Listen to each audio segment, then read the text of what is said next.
prospek pembentukan Provinsi Pulau Sumbawa. Sebelum memulai, kita akan memperkenalkan anggota kelompok kami. Saya Istiqomah, Saya Nesa Ulfariani, saya Roti Asyara Senda, saya Dewi Julianti Putri, Saya Emil Fauji.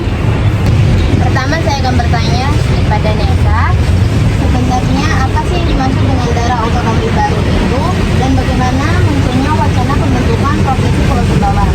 Baik, daerah otonomi baru atau DOB merupakan wilayah administratif baru yang dibentuk melalui pemekaran dari wilayah induknya dengan tujuan meningkatkan efektivitas pemerintah, pelayanan publik, serta pemerataan pembangunan. Untuk wacana pembentukan Provinsi Pulau Sumbawa sebenarnya sudah muncul sejak lama, bahkan sejak awal tahun 2000-an. Aspirasi ini muncul dari masyarakat dan berbagai tokoh daerah yang merasa bahwa Pulau Sumbawa ini memiliki potensi yang besar untuk berdiri sebagai provinsi sendiri. Saat ini Pulau Sumbawa memiliki 5 kabupaten dan 1 kota, yaitu Kabupaten Sumbawa, Kabupaten Sumbawa Barat, Kabupaten Bima, Kabupaten Bima Barat, Kabupaten Dompu, dan 1 kota yaitu Kota Bima. Wilayah ini memiliki cukup luas dengan sumber daya alam yang melimpah. Nah, menurut Nesa ini apa alasan utama masyarakat menginginkan terbentuknya Provinsi Pulau Sumbawa? Alasannya itu yang pertama, jarak geografis antara Pulau Sumbawa dengan pusat pemerintahan Provinsi Nusa Tenggara Barat di Mataram cukup jauh. Dan yang kedua itu, masyarakat berharap adanya pemerataan pembangunan di Pulau Lombok dan Pulau Sumbawa. Yang ketiga, percepatan pelayanan publik serta pengelolaan potensi daerah agar lebih optimal.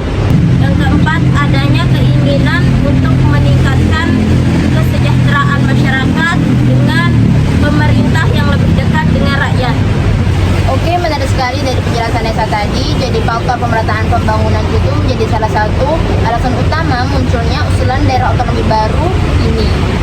Selanjutnya saya akan bertanya kepada Zizi, menurut Zizi potensi apa yang dimiliki Pulau Sumbawa sehingga dianggap layak sebagai provinsi baru? Baik, menurut saya Pulau Sumbawa ini memiliki banyak sekali potensi yang bisa menjadi modal untuk membentuk provinsi.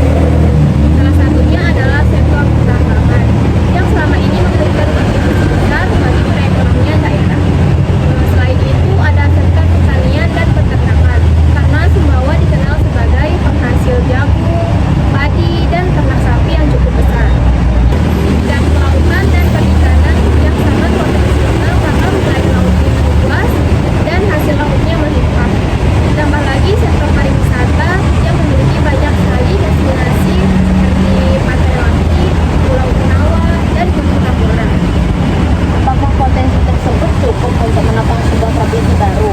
Menurut saya cukup menjanjikan ya, tapi keberhasilan suatu provinsi tidak hanya bergantung pada sumber daya alam saja, tapi juga pada kualitas sumber daya manusia, pembangunan infrastruktur, dan cara pemerintah mengelola daerah dengan baik. Oke, jadi selain kekayaan alam, sumber daya manusia juga sangatlah penting ya teman-teman. Saya beralih ke Dewi, menurut Anda apa manfaat yang dapat diperoleh jika Provinsi Pulau Sumbawa ini benar-benar dibentuk? Menurut saya ada beberapa manfaat yang dapat dirasakan oleh masyarakat. Yang pertama itu pelayanan publik menjadi lebih mudah dan cepat karena pusatnya menjadi lebih dekat. Yang kedua itu pembangunan infrastruktur dapat lebih difokuskan sesuai kebutuhan Pulau Sumbawa. Untuk yang ketiga, peluang investasi menjadi lebih besar karena pemerintah daerah memiliki kewenangan yang lebih luas dalam mengelola potensi wilayah. Untuk yang keempat, kesempatan kerja dapat meningkat seiring bertambahnya kebutuhan aparatur pemerintah dan perkembangan sektor ekonomi. Nah, bagaimana nih pengaruhnya terhadap kesejahteraan masyarakat? Jika dikelola dengan baik, pembentukan provinsi baru dapat meningkatkan kesejahteraan masyarakat melalui peningkatan kualitas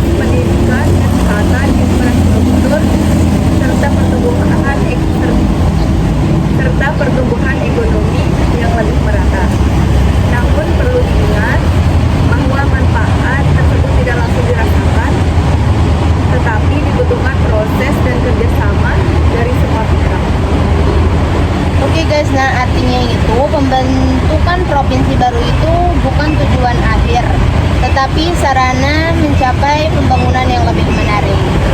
Selanjutnya saya akan bertanya kepada Emil, apa tantangan dari pembentukan Provinsi Pulau Sumbawa ini? Pertama itu moratorium pemekaran suatu daerah yang diberlakukan oleh pemerintah pusat sehingga pembuatan suatu daerah itu akan ditekan. Yang kedua itu membutuhkan biaya yang besar untuk pembuatan bentuk kantor pemerintah dan fasilitas publik serta infrastruktur lainnya. Yang ketiga, kesiapan sumber daya manusia untuk memulai pemerintahan baru. Dan yang keempat, butuhnya kesepakatan dan dukungan dari daerah-daerah yang akan bergabung ke provinsi tersebut. Nah, apakah ada risiko dalam pembentukan provinsi jika dilakukan tanpa persiapan yang matang? Tentu ada. Jika tidak dipersiapkan dengan baik, akan ada berbagai kendala seperti pemborosan anggaran, layanan publik yang kurang optimal, serta tergantungan pada dana pemerintah pusat. Oke, berarti kesiapan administratif dan finansial itu juga sangat penting. Baik, saya ingin meminta pendapat singkat dari narasumber. Apakah kalian mendukung pembentukan Provinsi Pulau Sumbawa ini? Dari Nesa? Saya mendukung selama persyaratan administratif dan teknis. Oke, menurut Sisi? Saya mendukung karena potensi daerah yang cukup besar, tapi harus dibarengi peningkatan kualitas sumber daya manusia. Dan menurut Dewi? Saya mendukung apabila tujuan utamanya benar-benar untuk meningkatkan kesejahteraan masyarakat. Menurut Emil? Saya juga mendukung dengan catatan adanya persiapan yang matang dan baik. Oke guys, dari pendapat tersebut dapat disimpulkan bahwa dukungan terhadap pembentukan Provinsi Pulau Sumbawa ini cukup besar, tetapi harus dilakukan dengan hati-hati dan dilakukan dengan aturan yang berlaku. Oke guys, sampailah kita pada penghujung podcast hari ini. Dari pembahasan tadi dapat disimpulkan bahwa pembentukan otonomi daerah baru Provinsi Pulau Sumbawa merupakan aspirasi dari masyarakat yang bertujuan mempercepat pembangunan, meningkatkan pelayanan publik, dan mengoptimalkan potensi daerah. Namun pembentukan provinsi baru juga menghadapi berbagai tantangan seperti kesiapan anggaran, sumber daya manusia, serta regulasi dari pemerintah pusat. Semoga diskusi ini dapat menambah wawasan kita mengenai pentingnya otonomi daerah dalam mendukung pembangunan nasional. Saya selaku host mengucapkan terima kasih kepada seluruh narasumber dan kepada pendengar podcast kali ini. Cukup sekian dan terima kasih. Wassalamualaikum warahmatullahi wabarakatuh. Jumpa. Jumpa.